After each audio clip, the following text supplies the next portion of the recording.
Well, hey there, tops are done, but CrossFit is not. And this is going to be a slightly different podcast to what we're all used to. I normally go for 5-6 minutes on my own with one thought and some backing music. But today I am joined by none other than winner of Occupational Games, European Division, Pasta Class, Fittest Pasta in all of Europe, Dave McNee. Dave, welcome along. Thanks for having me, Sammy. If anything, that is like what a niche that I have carved out for myself. The occupational games, masters class, pastors class. There's not many people I'm competing with here, are there? But It's not a massive list. When you sent me through the screenshot previously, I was pleased for myself, and then I've just been to dive in and get the data, and I realised there's about 10 names on the list. So at the top of that list, yeah, you you can can only beat the field in front of you, and you've done yeah. that. So well done, mate. We're here to review. We're here to pop the top of the 2024 CrossFit Games Open. How did you find it? What's your general takeaway? What's your opinion on the last 3 weeks? I mean, I had a great open, and so how it was for me personally is definitely going to colour what I think about the whole thing in general. But the open went really well for me. I performed better than I expected to. I performed much better than I have in previous years. And so, yeah, I had a great time. And so, what I'm going to think about the Open overall is I'm, of course, going to go, oh, yeah, I think the programming was really good. And I think it was a really great test and things like that, because it was tests that I was able to do pretty well at. Um, I think generally speaking, though, that's true just in CrossFit anyway. That if it's something that suits you, you think it's a wonderful test, you think it's a great competition. It's usually the people in the bottom half, the people who have not hit their expectations rather than exceeded their expectations, that would say terrible programming, only testing the same things. That's not really fitness. That's not really CrossFit. You know, I've for many a competition come back complaining and said, "Oh, it's too strength based. This is nonsense. right. CrossFit isn't just strength." Because I'm weak. My CrossFit isn't strength, and then when it turns up, that shows. But I think that's true for all of us generally. That our rating out of 10 will be linked heavily with our own performance out of 10, and whether things we like have come up. Yeah, and I think as well, if once you've done enough CrossFit that you know there are things you're good at, going into something like the Open or any competition like that, you really want to exhibit the things you can do well, don't you? Yeah, And I think often the um, like our complaints and our moans about programming or things like that is effectively us saying, I know I can do some stuff really well, and I feel like I've been robbed of the chance to show what I can do well. And yes, I'm pretty sympathetic to that, really. Like, I coming into this open, if somebody had, if you've spent the last couple of months and you've just nailed butterfly pull-ups for the first time, and then all of a sudden you have to do chest to bar and you have to do muscle ups, and you didn't even get a chance to do butterfly pull-ups, which is a technique that you might have just learnt a couple of weeks or months ago. I can understand somebody going, "Oh man, I got robbed." yeah. I think by its very nature, especially now it's 3 weeks long, there are only a set number of things they can test. And Yeah, for years, well, since its inception, like running hasn't been a part of it because I don't count shuttle runs as running. And running is one of the things which proportionally, I am good at. So I will always be a bit frustrated. There's no running. We did right. a competition last year that included like a 1K run buy-in. Obviously, I thought that event was brilliant because we got to run. But those things that you know that you're good at, you want an opportunity to showcase them, or just to, I guess that will naturally push you further up the pile, won't it? Yeah, I think you're right there. Yeah. So when you are taking part in the CrossFit Open, or when you're like sitting back and assessing and deciding whether it's been a good year, whether it's been a rubbish year, like what is the CrossFit Open to you? Is it an Uh, opportunity to compete? Is it just about taking part with the gym? Is it enjoying sort of like the beginning of the CrossFit Games season and Castro and his announcements and all of that? Like, what goes into it being a good open for you, do you think? So the first, this is only my fourth Open, and the first two were definitely just, it was just a part of joining in, really. So particularly that the first one I did, so 4 years ago, was the lockdown Open. So I was Yeah. doing it like on a Zoom call with a coach from the gym in my living room. Like that was Weirdly, that was my first Open as well. Yeah. so that was just a bit of joining in, and then the following year, so then felt like my first real Open. That felt like an action of just joining in, being in and around it, and hey, having a lot of fun. And then the last 2 years, it's been I think I'd say it's a, a test I really enjoy putting myself through, but it's also what my training over a lot of the year does build towards. So I Mm. follow a program that has a like deliberate off season and a strength bias in the summer months, and then in the autumn starts gearing up towards the Open and does a lot of like open driven training. And so it's like it in some ways it's like the target of what a lot of my training is. So it kind of gears up in that direction. An interesting thing I found about that is that I do enjoy the process more than I enjoy the competition. Like the a week to week of normal training without the actual like Open at the end of it. I think I have more fun doing that than I So do when you're competition week. training in May, you have the Open in mind, and you think that helps you. This is like your CrossFit Games. Um, Probably not so much in May, but once October swings round, Mhm. yeah, I do. And I suppose and in a way, I do like I have it in mind as a shadow rather than as a source of light in somewhere like May. In May, I'll like last May, I was doing a bunch of work on technical lifting stuff, on strength stuff, and doing far less just like 100% capacity work than I would have been in November, December. And it's like that's the kind of other side of the coin of gearing up my training towards the Open in the winter months.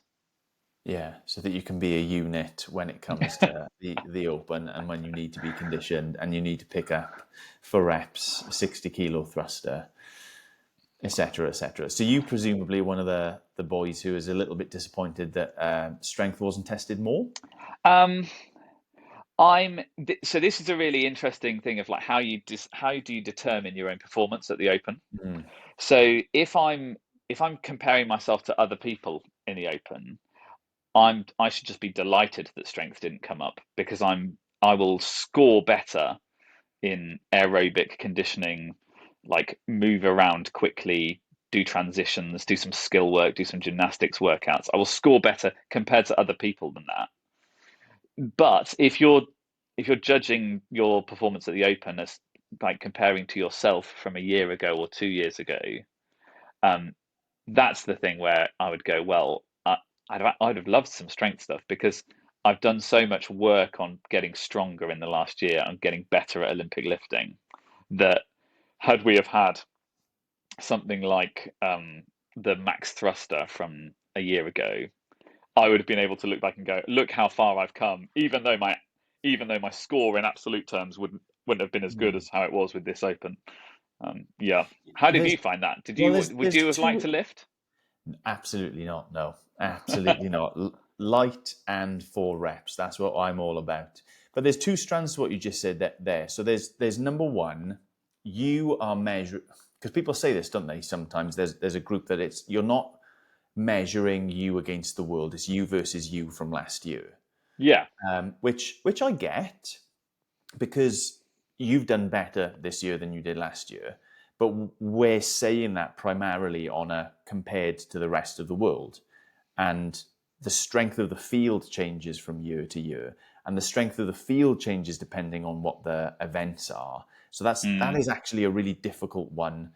Um, you could objectively be fitter, stronger, better gymnastics and have a lower ranking, but you could know it yourself that you have improved. So I'm not entirely sure that the Open is a good thing, even to measure ourselves versus ourselves year upon year. Oh, do you reckon? It is so varied. Like Right. I look down at my scorings, and what I don't see my fitness going up and down. I see the programming suiting me and not suiting me. Right. Does that make sense? Yeah, it does. Yeah, I can see that. I suppose in some ways, I like. Well, we both have a similar sample size. If our we both did our first open in lockdown, Hmm. but I feel like I only have really like 4 year sample size, and it's only 3 real years because of the first year being the lockdown year. And I've only seen that curve go in one direction, but I can absolutely see how people would say that curve has gone up and down, and it hasn't been because they're less or more fit than it has been previously. It's just been the programming. That was one of the things that made me kind of confident going into this open, was going, I know that if we got exactly the same 4 tests that we had last year, I know I would do better in those tests than I did a year ago. Yeah.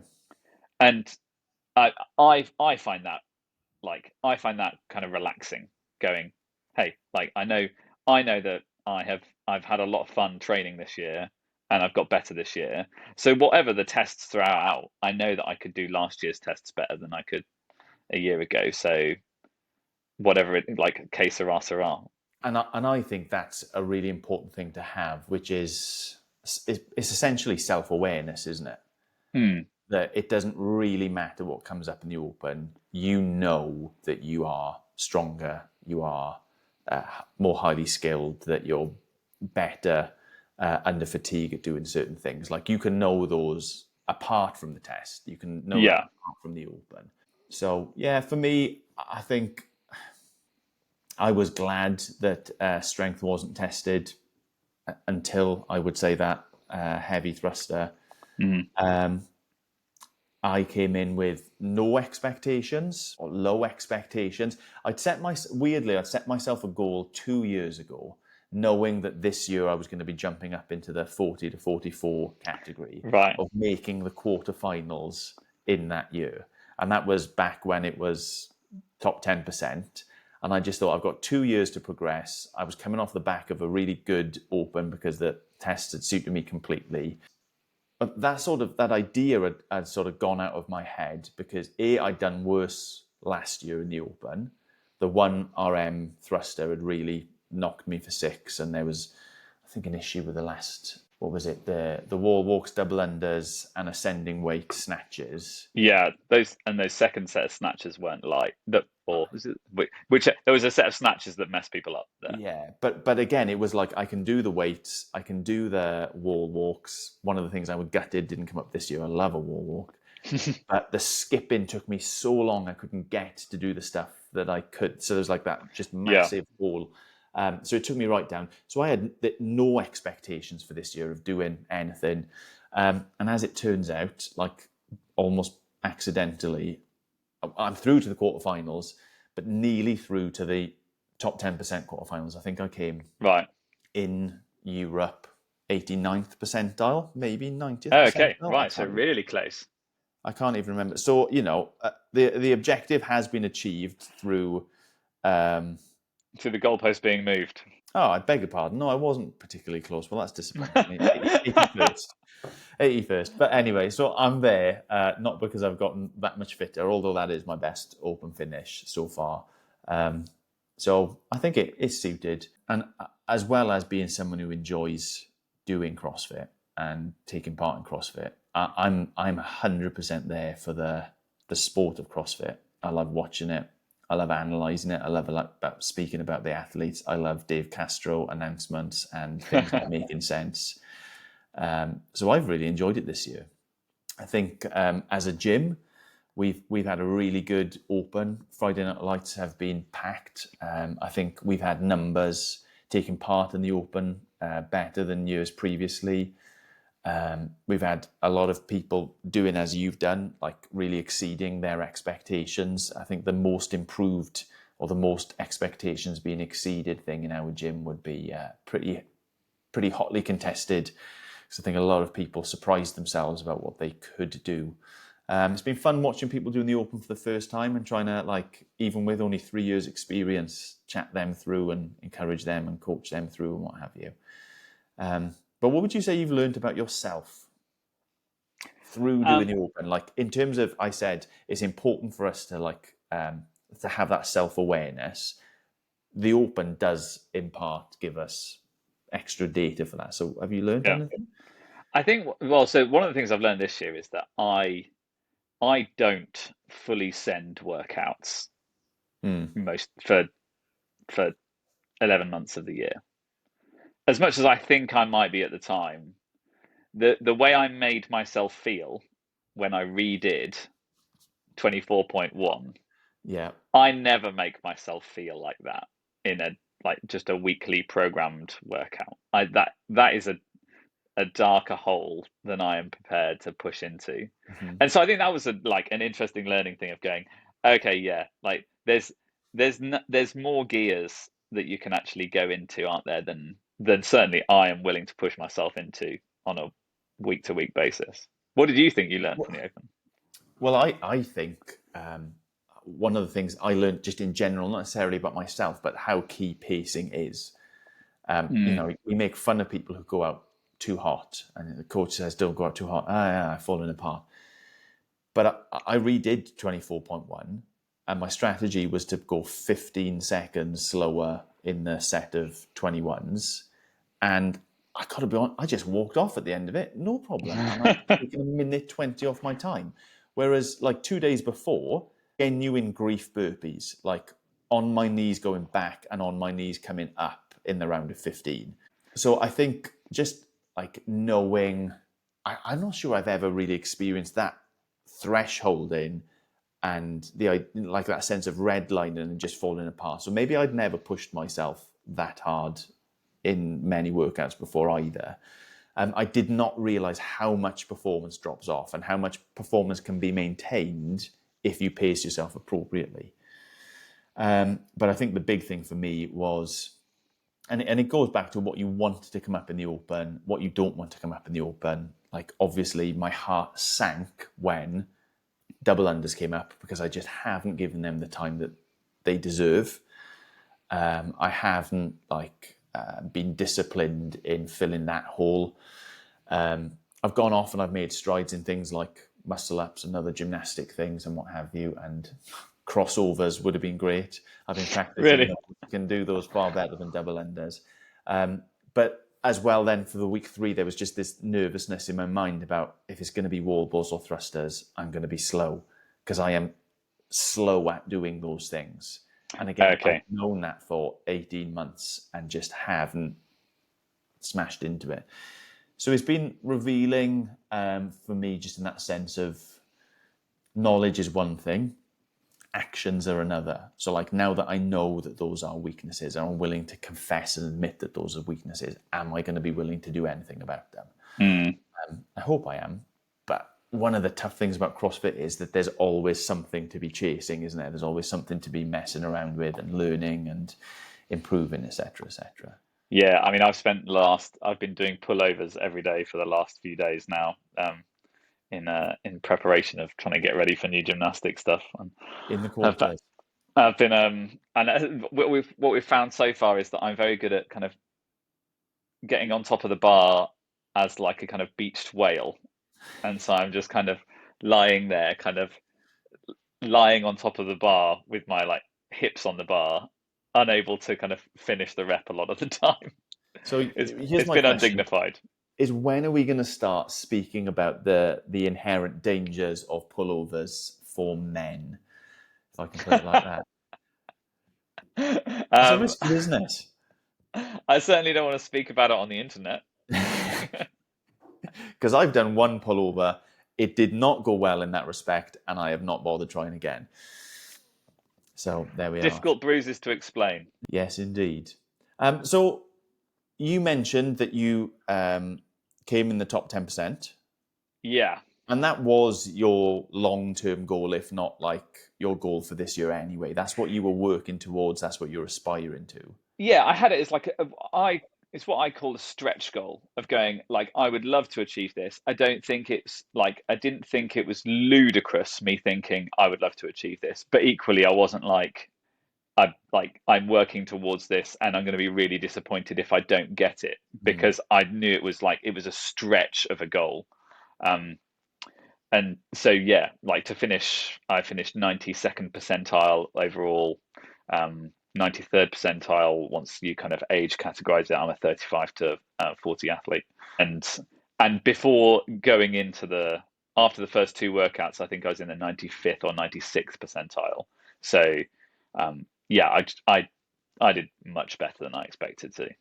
So there's a follow-up question to this. This is setting you up for how do you feel about the new expanded quarterfinals, that you've worked hard to Oh get to yeah. that bold kind of threshold, and now you've just got this guy can't even string 50 double unders together, and he's going to be throwing down with you. Like, that's a genuine question, you know. Yeah. I'm pleased. Obviously, now I get to take part in a part of the competition. It's like an extra thing for me to get involved with, and I'm looking forward to loads of people in the gym who have made that top 75%, but missed out on 90th percentile, going to be able to take part. I think we can do something fun as a community together. But as someone who has, you know, worked hard back in May, technical things, strength things, sent himself in the open into dark places he didn't know existed, and now just anybody gets in. How do you feel about I don't share the sentiment of people who are going, oh, it's like it should only be the top 10% at all. Like, I think for two reasons. One is that I think I had a lot more fun in the open without the pressure of going, I need to get into the top 10% if that? I want to take part in the next bit. Yeah, Now I'm not too like I'm not too fussed about taking part in the next bit. I'm not like, if I hadn't have made it in, it wouldn't have like really hit me in the personals. But even still, just like the depressurizing of that made the open more fun anyway, for a start.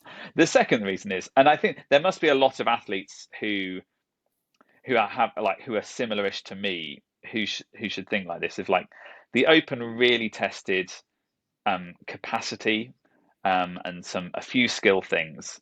And so there must be a lot of athletes like me who did relatively well in the open, who look at last year's quarterfinals and go, I can't do that programming. yeah, Like I could those some of the barbell weights there, some of the high skill gymnastic stuff there would just mean that if I entered into that quarterfinals, I'd be looking at that going, I'm just I'm joining into this to then not be able to do the workouts. And so the presence of an extra 15% more people at the quarterfinals, hopefully that means that the workouts are tailored for things that I'm going to actually be able to do, rather than just go there and not be able to do it. That would be dull. yeah, absolutely. Because I think as it was anyway, the the level of strength, particularly that was required to do the quarterfinals last year, if you were a 90th percentile, if you were 92nd percentile, it was still too much. Mm, It really was programmed for the top 1%. mm.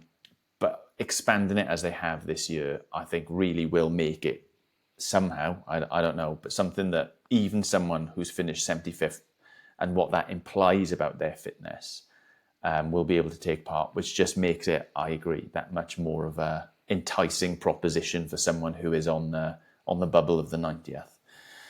Yeah, that's interesting to hear, mate. Yeah, Yeah. especially the depressurization thing. I think I can probably relate to that. Not, again, that I had any aspirations going into this open. It was just as it is, you know, being ill throughout January, injuring my ribs like 3 or 4 days before, not really knowing what was going to go on. But I felt that pressure mount after the first workout when I finished in the 96th percentile, just humble brag, of then, oh my goodness, I need to maintain this. Yeah. And at any points I move down the leaderboard now, can you imagine 96th percentile after one workout and then missing out on that 75%? would have been, yeah. So it ended up weirdly putting more pressure on me, because I don't think, had it been 90th percentile, I would have really thought it's not feasible to stay in that. So I wouldn't have felt the pressure, but then I ended up massively feeling the pressure. I know I felt like because of how well I did on workout one, and the it something that I kind of released the pressure for me was looking the gym leaderboard, Mm. where I know everybody on it, was I knew that I was up amongst people who I had no right to be up amongst. Mm-hmm. And so the am I going to drop down from this position was a complete inevitability. Of course, Yeah. I couldn't hang with these people. And so, again, I found that like that was the kind of side of it that I saw as depressurizing it, going like, okay, you've had one that you've hit for six here, and then it turned out the programming for workout two was good for me, and so I was able to hold my own there. And so I don't know, I just saw that as going like the if you just look at the percentages, you go, oh, anything now is going to pull me down. But being able to look at the gym leaderboard and know the athletes who I was amongst were athletes who are more impressive athletes than I am, and go, okay, I don't belong. I don't belong in this rarefied air. That's fine. If I drop down to a humane altitude. Imposter syndrome is real. Yeah. And you still beat me on that first workout. You swine. You swine. You mentioned feeling like worse, going into a darker place. 24.1 did that for a lot of people. Which workout felt the worst? At the end of it, which one battered you the most? Yeah, probably 24.1. I think, well, it was also 24.1 was the only one I did a redo of. Mm-hmm. So, and like I said, I pushed really hard. And for me, the I almost experienced the opposite of the pacing thing that you said there.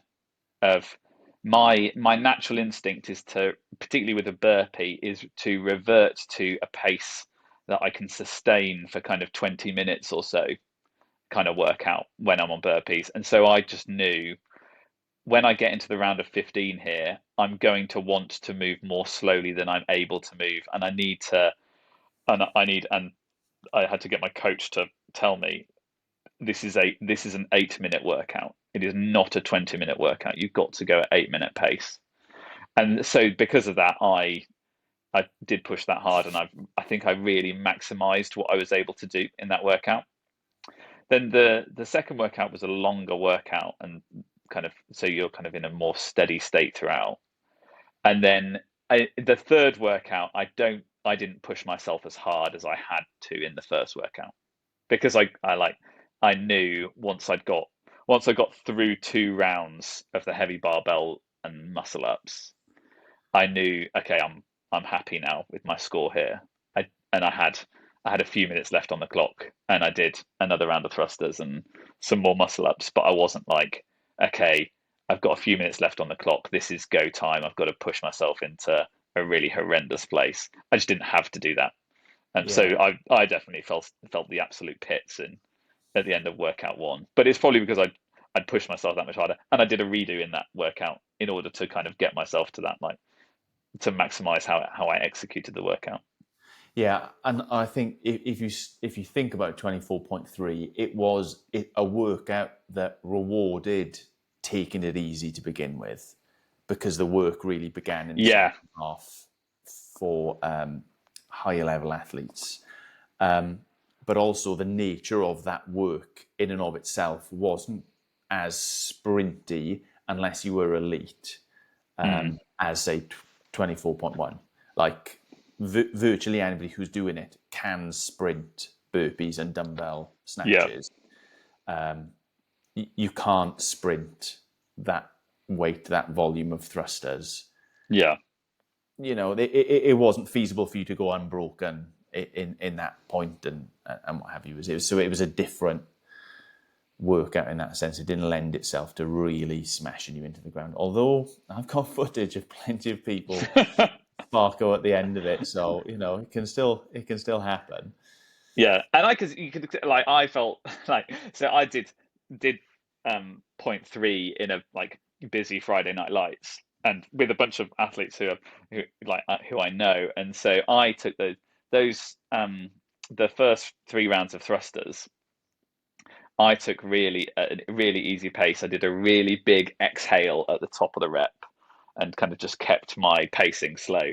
And I could just looking down the line could see all these other guys who I train with who like getting straight to the top, pulling it down and going again, which felt brilliant to me at the time. I was like, "You're going to be in trouble, boys. I'm going to take this nice and slow. You can fly out as much as you like." And then really hoping that you're right and that they don't just Yeah, smash you, and you think, well, why yeah, was I taking time? Why yeah, was I messing around? yeah. Yeah, absolutely. So you only redid one of the workouts. Yes. So I like. so My that philosophy is that redos are mandatory. It comes to open time of year. Just before the Open, I'd done the qualifiers for the European CrossFit Championships, okay. and I redid all of those for one reason or another. It wasn't as intentional, but I redid all of those and smashed my scores on the second time. So I'm like utterly convinced that when you do a workout, you learn about it, you learn about yourself. Like I can't comprehend redoing a workout and not getting a better score. So I've gone into the Open, and my genuine thinking is I'll do it sort of to the best of my ability on a Friday. But what I'm doing more is like gathering data, is trying to figure out where things hurt, where opportunities are. And my plan is that I'm going to kill myself on a Monday to get as high a score as I can get. And that worked for the 2 workouts that I did redo. I didn't redo the third because of my injury. But yeah, so are you not as sneaky as me? What is this? Um, I I don't so need to. I don't need to, no, Samuel. I think you're right. I think I like if I redid either workout 2 3 days later. Yeah, workout 2. If I'd have redone it 3 days later, I think I'd have got a slightly better score. And if maybe workout 3, I was still a bit sore on Monday from workout 3, so I don't know if I would um, done that much better there. But I guess so. Part of this is I enjoy the process more than the performance. And so Mm-hmm. once I've like had a kind of active recovery session on the Saturday, and I have a rest day on a Sunday, and it gets to Monday, in some ways I will enjoy going to the gym and doing my programming more than I will going to the gym and doing a redo. And so unless I'm like genuinely unhappy with the score I've got on the workout, which is what I was with 24.1. I was like, that's not my finest work.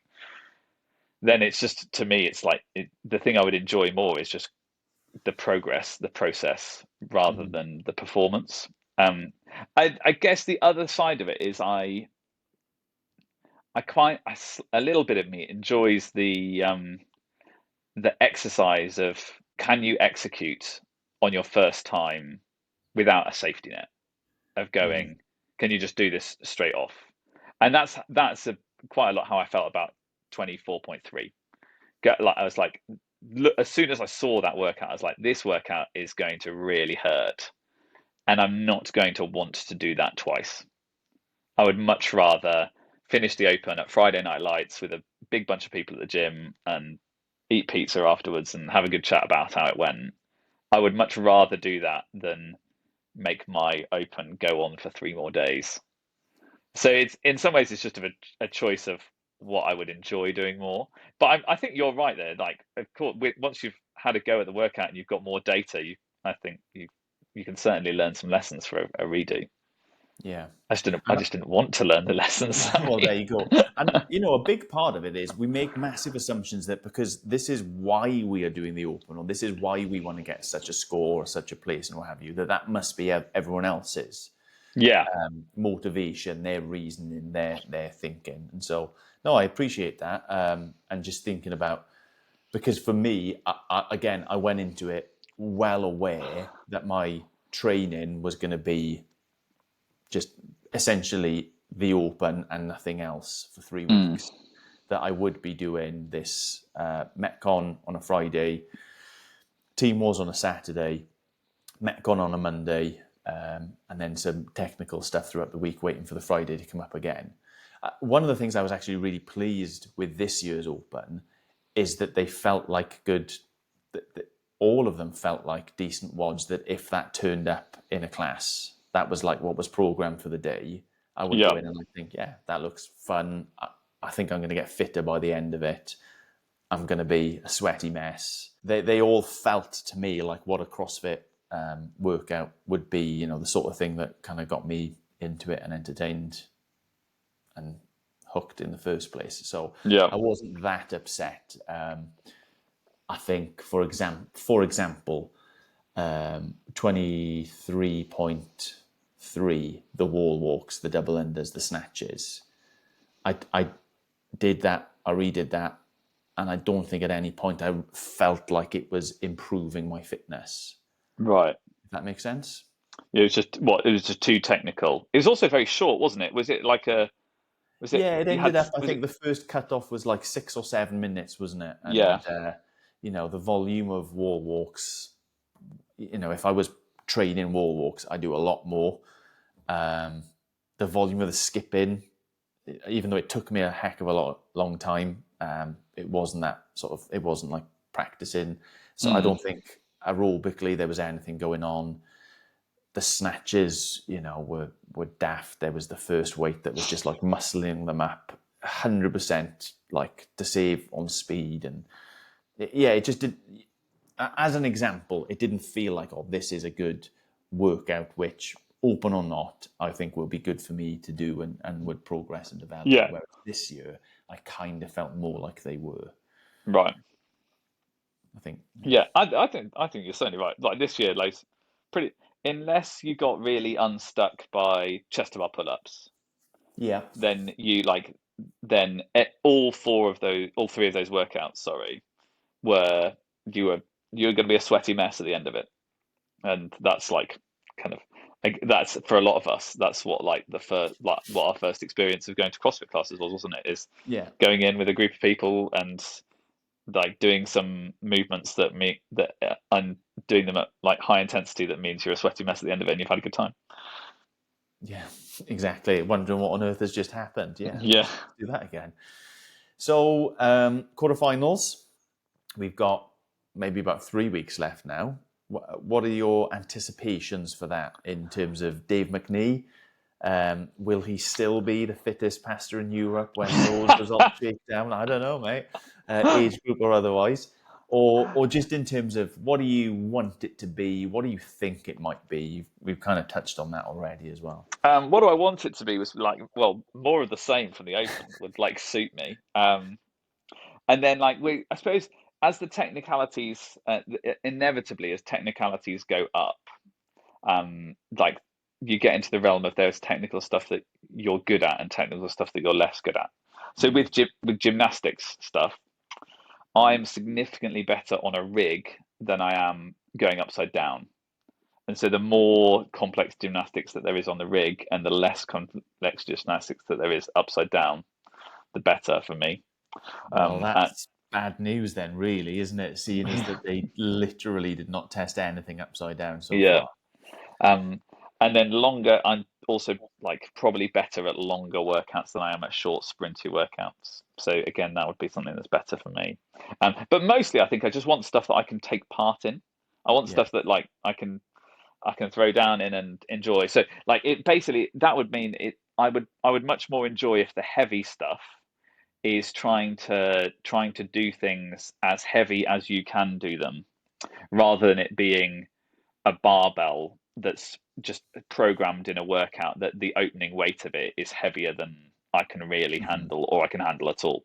I think that would be more fun, So more you'd able to prefer do. some sort of total as an Yeah, event? like some kind of complex or things like that. Because again, like I said, I would actually find that whilst my score wouldn't be that good on a like total in absolute terms, I would just it would be nice because I know I'd be doing a total that I would be really able to look back at, and a year ago, 2 years ago, I wouldn't have been able to get close to those numbers, and that's just kind of quite gratifying to be able to test yourself against yourself in that.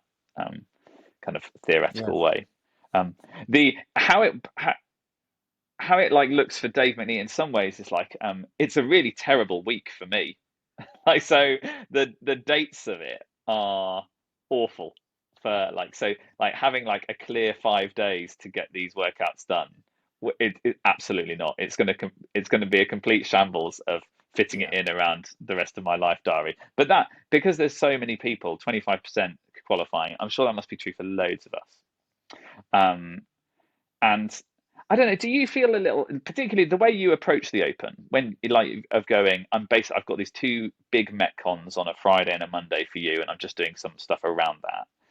Do you feel a sense of relief when the Open is finished, that you can kind of return to normality? And does having 3 weeks until the quarters, like, does that remove the sense of relief a little bit for you? So I was really glad on Monday. Went down the box, and it was the first like proper class that I'd been in, not weightlifting class or team wars class or redoing an open or something like that. Like specific, it was just the first time since the open had started that I was in a regular class. So I was looking forward to that. And then got absolutely demolished by the WOD. Far worse than any of the open workouts had demolished me. I just had no zip, no go, no fire. Absolute mess. So yeah, there was like a little bit of. I'm glad just to get back to normal. But then there was also the saddening reality that some things don't suit me as much as this open has suited me, and so that's not great.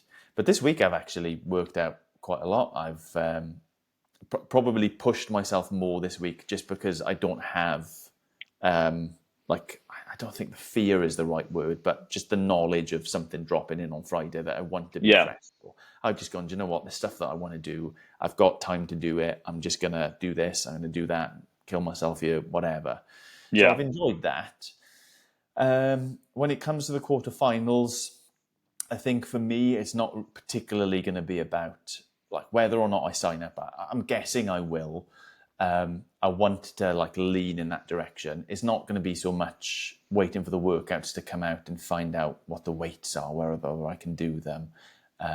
Like I've already said, if it's a bar muscle up with my ribs, I just don't think that I'm going to be able to do that. Pullovers, I think I could probably. I'm not sure. I haven't tried the pullover with it.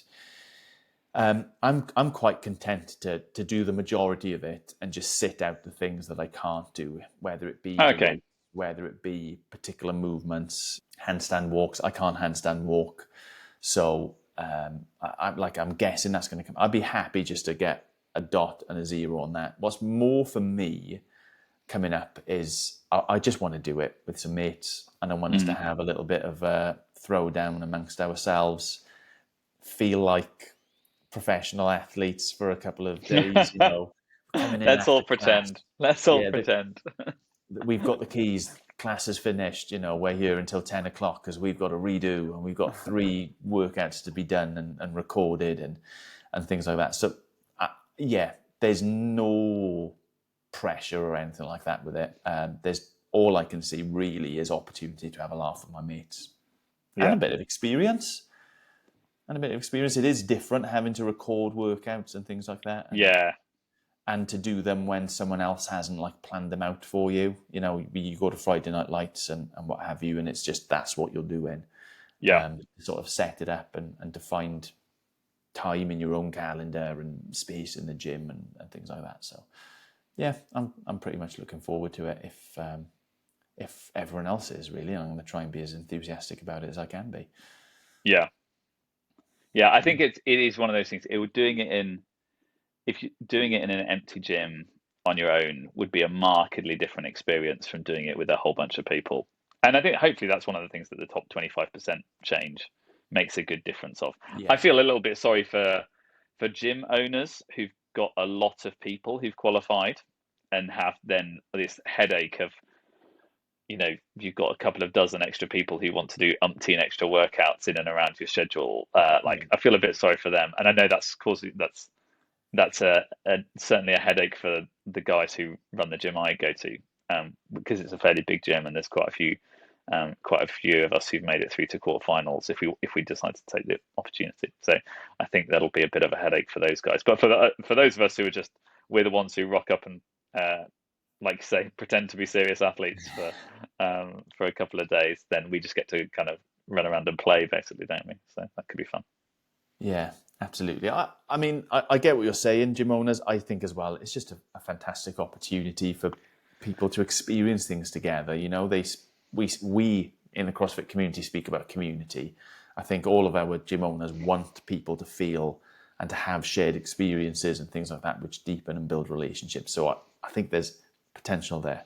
I can't imagine that my gym owner is going to make it this far into the podcast, even if he listens to it. So there it is. I can say, I know we might. And I'll tell him to his face. You might have edited quite a lot out by this point. Oh yeah, that's true. Yeah. So again, yeah, I get that, but I just think we can and should really be looking at it from the point of view of opportunity rather than inconvenience. Right. Yeah. Fair enough. You've got 10, 15 guys who are doing it down with you. That's immense. That's gonna help you guys develop and your relationships. And I think the relationships that we have in the gym are so important in terms of our own progress. I haven't spoken to you about this, but I'm certain you will work out better. You will grow more when you're doing it with other people. Like when there's other people who are invested in you, when you're invested in their growth. And I think, doing quarters together will just be another opportunity to grow in that, really. Yeah. That's my thought. And the flip side of that is also probably one of the reasons why I don't think I want to pass up the opportunity is I think I'll get FOMO if I don't, because so many of the people who I know and train with so regularly will be doing these workouts, and they'll inevitably be ones that I'd look at them doing or see their kind of reports on and go, oh, do you know what, that would have been fun actually. That would have been it would have been good to make that and good to join in with that. So I kind of by doing the quarterfinals, I will spare myself the FOMO experience of not doing it. There was 2 years ago, a guy in our gym was doing age group quarterfinals, and he was the only one doing it, and I wanted to encourage him. I wanted him, to feel like he wasn't doing it on his own. So I said, right, I think it was a Friday morning. What time are you going to be there? And he was like, I'll be there by 7. So I was like, sweet, I live half an hour away. So it was an early rise, early into the gym for me. There were a couple of workouts I really liked the look of. Rope climb one, cleans workout, I think there was in there. And I got there and he said, what are we doing? And he'd chosen the total one, back squat, strict press, deadlift. And I was like, I cannot believe you've got me out of bed early on a Friday. I've said, well, I'll do one WOD with you and push you, and it's going to be... So I sort of warmed up with him and said, I can't be bothered to do that. And then after 2 minutes of him doing it, I was like, exactly that, 4 more. I was like, no, I'm definitely in on it. So I was trying to chase the reps and the patterns that he'd done. And I hit a PB in all 3, which was good fun at the time. And I presume I would hit a PB at all 3 if I did it again now, because, that's how training and growth works, isn't it? But 4 more, in the moment, even when you tell yourself, no, you shouldn't be doing it, it's strong, isn't it? Absolutely. Yeah, for sure. Okay, last thing, but not least thing. I sort of feel from previous conversations that we've had before that you care very little about the CrossFit Games, about the indie athletes. But do you have an opinion on who's going to win, male or female, this year? I don't. I just care less than you do, Sammy. There's particular niches I care about. So I go to the same gym as Kelly Friel, which means I care an incredible amount about the Masters division.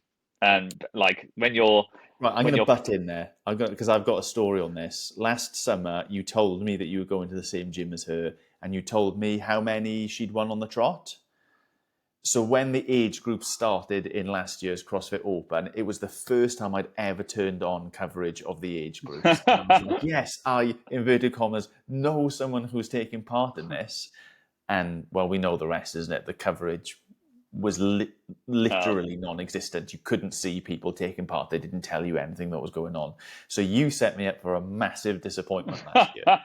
Anyway, sorry, you carry on. You're interested in the master stuff. Well, I say I'm like, because I want to see Kelly go and smash it again. And there's another guy, there's a guy called Tom Kingdom at CrossFit Southampton, who is knocking on the door of making it. And so I just really like, for how quarters and semis go, I just really want to see him definitely make it to semis and to get to like show how incredible an athlete he is. What do I think will happen like with like the well-known individual athletes? Well, I suppose like you can't look at what happened to Krennikov last year and think he's not like, he's surely the favourite to win it this year.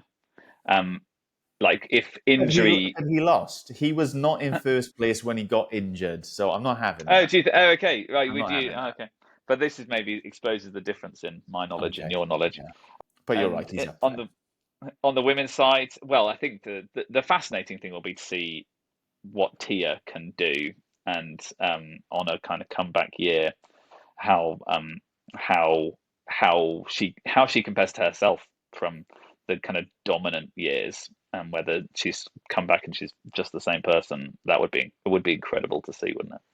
I was listening to a podcast with her the other week, Coffee Wads and Pods, I think it was, and she was saying how unsatisfied she was with what she'd already achieved. Wow. That she was hungry to dominate again, which, you know, apart from genetically needing to be like incredible to be the cream of the crop in something like this, I think you've really got to have a screw loose to be the best that long. And if she's coming back having won 6 times, was it? Or is she up to 7 already? You lose count. And she's saying, nah, I really want to, I'm annoyed because I haven't won more, and I really want to, like, that's dangerous in my mind. You've got to be a certain type of animal to come at it with that sort of mentality and philosophy. So she's going to be dangerous, mate. 100%. Well, you know much more about this than I do, so well, she's also injured at the moment, so who knows? She may not even qualify. But apart from that, yeah. And you've got form. Annie Thora's daughter, the year after having a baby, she came back and she went back up the leaderboard than she had the last couple of years. So, okay, right. So it's not unheard of that actually coming back makes you better. So there you go. There we have it. Right, well, I think we've covered just about everything. I appreciate. We've spoken for long enough. This must be your longest podcast by like an order of magnitude. Yeah, I mean, it's not far off being in its entirety as long as everything I've done so far. But I've only done like 10 or 11 episodes so far. But yeah, cool. It's good to know. Good to know I won't be invited back again too soon. Maybe no one else will want to chat like this, so maybe you'll have to come on. And now we've figured out all the technical issues, we know exactly how to do it, and it will be right as rain. You shouldn't say things like that, because the podcast audience don't know that we're clowning around like absolute fools for so long before we managed to get this going. Now they do. Now they do, unless I edit this out, but there we are. Super. Well, thank you, Thanks, Dave. Sammy. Just to remind you that tops are dumb, that CrossFit is not. Do you wear a top when you work out? When it's colder. Fair enough. Yeah, cool. Good to know. All right. Cheers, mate. Peace.